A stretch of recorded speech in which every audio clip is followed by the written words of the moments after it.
नमस्कार, मैं प्रेम सिंह। मैं कौन हूँ? आज इस पर चर्चा करेंगे। क्या मैं स्वयं को जानता हूँ? मैं कहाँ से आया? मेरा जीवन का क्या उद्देश्य है? और मुझे कहाँ जाना है? हम कुछ नहीं जानते हैं। शास्त्रों में पढ़ते हैं, संत महात्माओं से सुनते हैं कि जीवन प्रभु है, जीवन ही सब कुछ है। लेकिन अपने जीवन में हम जब झांकते हैं तो हमें शून्यता दिखाई देती है, और उस शून्यता को भरने के लिए हम संसार की दौड़ में चल पड़ते हैं।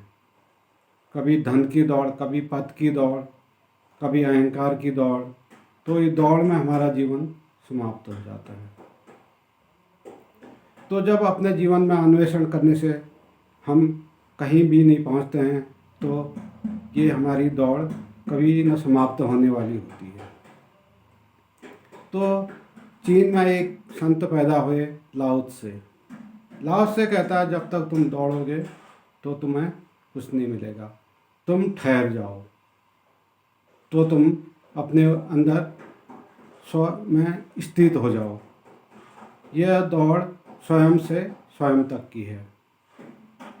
तो हम तो कहते हैं स्वयं तो हम हैं ही, ये कैसी दौड़ है, ये कैसा रुकना है। लेकिन संत लाओ त्से कहता है, जब तक तुम दौड़ रहे हो तुम स्वयं को नहीं पा सकते हो, क्योंकि तुम्हारी दौड़ बहुत चीज़ों में उलझी हुई है। कभी कहीं भागते हो, कभी कहीं भागते हो, तुम स्वयं को नहीं जानते हो। तो स्वयं में रुकना ही, स्वयं से स्वयं तक पहुंचना ही धर्म की शुरुआत है। वहीं पर तुमको शांति, आनंद और ये सब तुमको अपने अंदर ही मिलेगा। बाहर की दौड़ व्यर्थ है। हम जो है बाहर के गुरुओं में, बाहर के राम कृष्ण, जो भी हमारे संत महापुरुष हैं, कबीर, इनमें ही अटके रह जाते हैं और अपनी तरफ देखने के लिए हमें फुर्सत नहीं होती है। तो लाओ त्से कहता है कि अपने लिए समय निकालो। समाज तुम्हारा उपयोग करना जानता है तो निरुपयोगी हो जाओ। निरुपयोगी होने का मतलब यह है कि अपने में स्थित हो जाओ। समाज तुम्हारा शोषण करता है तो उस शोषण से बचने के लिए समाज से तुम जो है विद्रोह करो, तुम एकांतवास करो।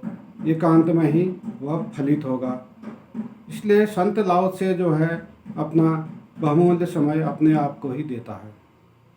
तो जहाँ तक हम अपने आप को जानते हैं कि वाकई में संत लाओ त्से ठीक ही कह रहा है कि स्वयं को नहीं जानते हैं तो प्रभु को कैसे जानेंगे। स्वयं की शून्यता जो हम लेके आए थे उसको स्वीकार न करके हम अन्य चीज़ों में भटके रहते हैं।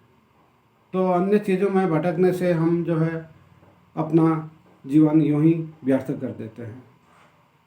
जीवन को सार्थक करने के लिए स्वयं से स्वयं तक की यात्रा है। तो धर्म जो है अपने तक पहुंचाने का एक साधन है।